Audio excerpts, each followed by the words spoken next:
They bumped the tee time up? No. All right, okay. All right, I'll be right over. God damn.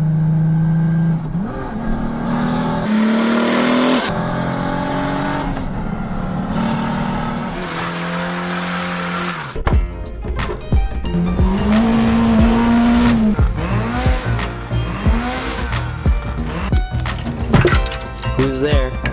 Connecting rod. That's good.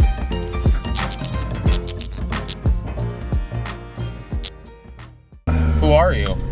Give us your full name. You know my social? Yeah. Yeah. Should I start with that? Social, number, serial number, Bank account, routing number. Dude, right now. My name is Alexander Alguera. I like Audis and Volkswagens. We're currently driving in a 1989 Audi 100 Quattro. Which, for those that don't know, it's kind of like the equivalent of today's A6. Yeah, it would be. It's like the mid-size sedan. Right. It originally started life as a 2.3 liter 5-cylinder, making it about 130 horsepower. Did you like search for this car?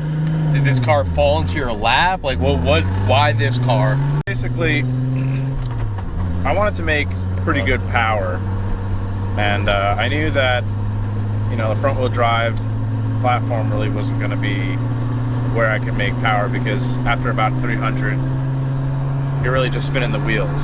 So I knew I needed to have something either like rear-wheel drive platform or all-wheel drive. When I started looking through Marketplace, this thing happened to pop up, and I took a drive out and bought it for 500 bucks. It was pretty bad disrepair as far as mechanically goes. It was owned by like a hoarder for a while, so everything needed to be replaced. I mean, the brake lines were shot. There were like holes in the brake lines. Like, it wasn't drivable. Like, I had to go and get it towed from where I bought it from in upstate New York back to North Jersey. I ended up getting it running on its own steam, you know, its original engine and original setup for a while before I actually did the swap on it. It was like a progressional thing, you know, first to just kind of get it going and then to swap it over to something bigger and badder. It has a 2.8 liter VDF VR6 engine in it, which is like from a Mark IV platform. Would have come in like a Jetta or like a Golf or GTI rather that came with a VR at that time. I know everyone loves the 3.2 liters and some of the bigger displacement VRs, but I think that this one's probably one of the strongest blocks, and even the crank it came with is very sturdy and stout, so it just made sense, and it was easy to find too.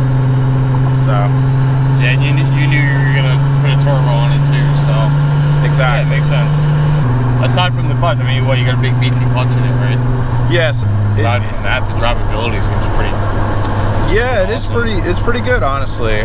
The turbo isn't too big. It's got a 61, 62 Turbonetics turbo. It's like a T3.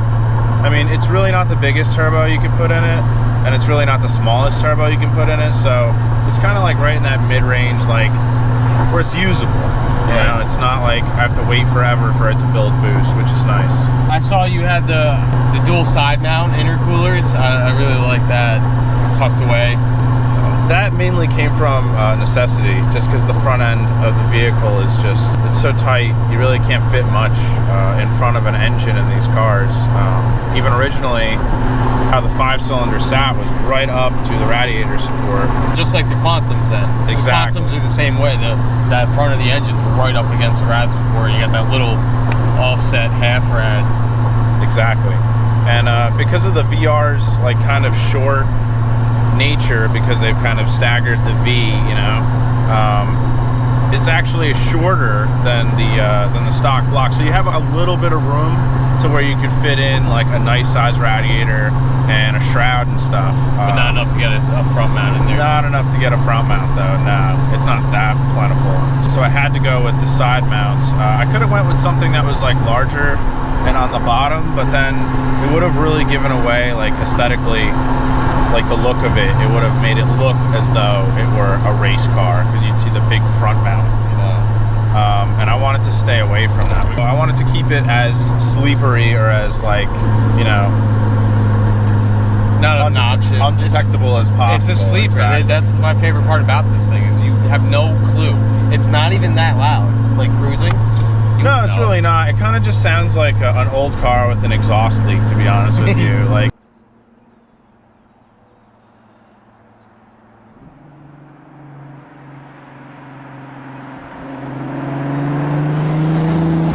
Making what?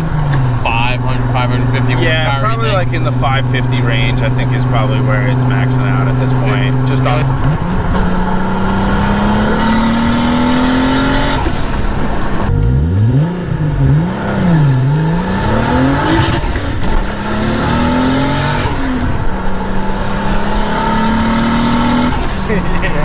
Yeah, it does it.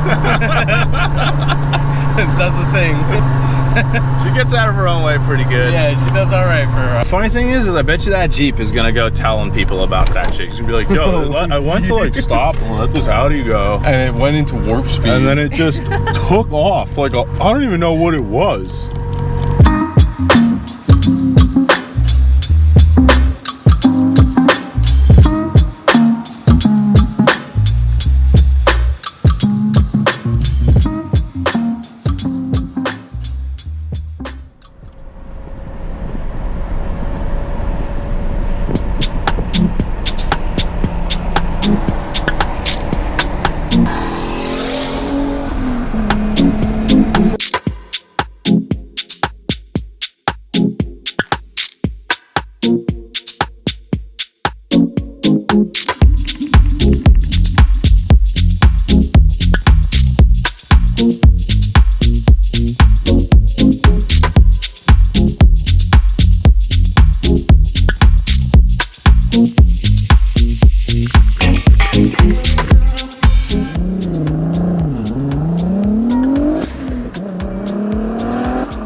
What all's done to the motor? You ended up doing a brand new block and all that. So it turns out I'm actually a pretty shit engine builder. I had to find this out the hard way. I went to UTI and mechanic school. I've been a tech for over 10 years now, and I don't necessarily rebuild engines on a day-to-day basis, but so I took this junkyard 2.8 liter when I started it to mock everything up and really start the build off. Rebuilt it with new bearings and stuff, and turns out I think I had gapped the piston rings a little bit too tight, and I blew a ringland. Basically, I put a hole in a piston. All right. And that was the magic out.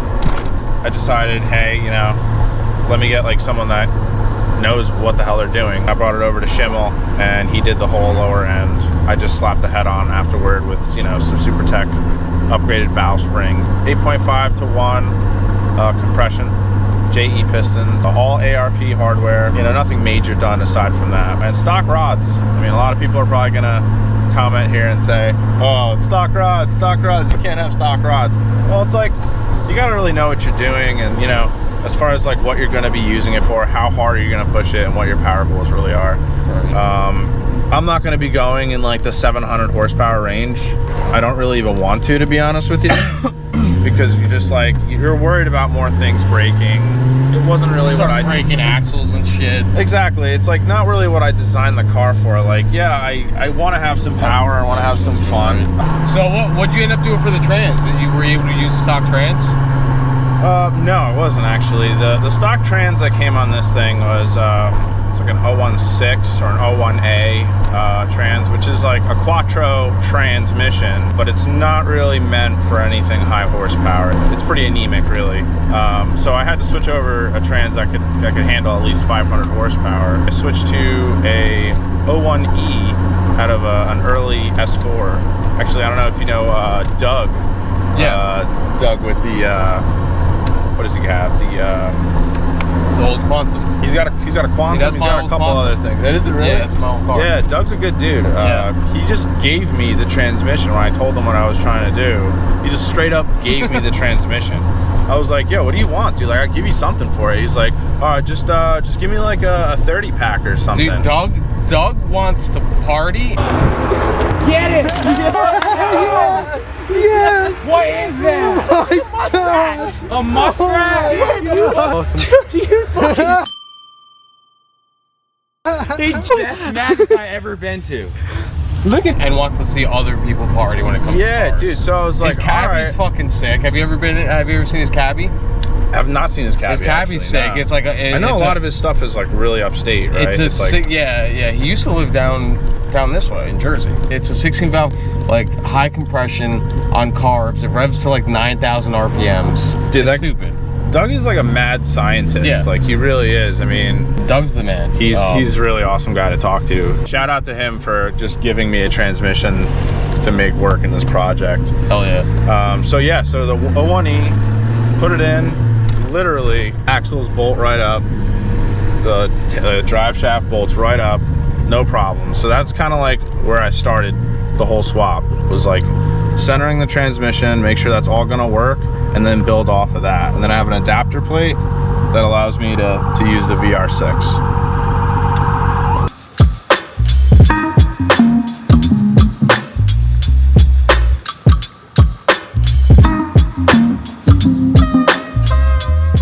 Somebody makes the adapter plates. You were able to basically buy that, or you had to get one made? No, actually, it's an OEM Volkswagen part. Oh, like you can get it from Volkswagen. I mean, there aren't a shit ton of them out there, but it is an OEM Volkswagen part. So it's probably relatively cheap too, then.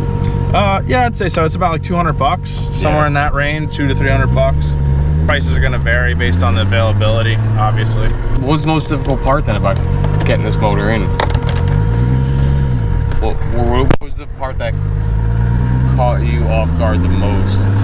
This was a little different in the sense that like you really had to like parts really make or break this entire swap. Now you're building, you know, a car using brand new parts where you're spending like, you know, you're paying premium for like brand new stuff that you out of the box have to modify right away. Right. So that's kind of like a pain in the ass, and also scary too. If I mess it up in the modification process, I have to now buy another brand new part just to mess it up. And like the lead times on like shipping and COVID, obviously, I mean, the whole world stopped. So did the production on all the fun stuff. And it was logistics. I think that was the worst part about it, was the logistics. The COVID logistic. Well, just not just COVID, it was just like finding the parts. Like for instance, I'll give you an example. Like the starter in this vehicle only comes from Europe. I can't get a starter stateside that will fit this. But a VR5 in Europe uses this starter, so I have to get it from Poland. So if I need a starter, it's gonna take me like 3 months to get it. Yeah. Right? Yeah, that'll do it. You've got this running flex fuel sensor too, right? Yeah, actually I have it on a full standalone, so it's running ECU Masters, Emu Black. I'm running flex fuel sensor. Like this is pretty horrible too. This is a very nasty bump, but it gives you a good chance to take off in like second. Oh no, I have to go to second gear.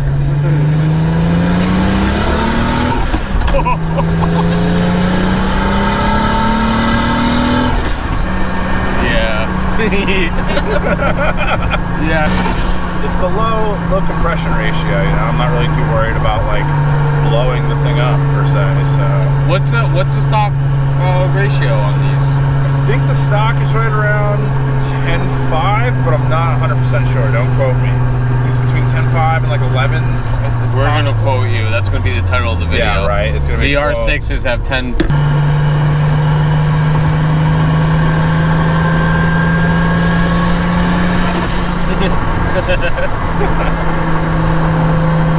Well, guys, this is Alex's sleeper golfing.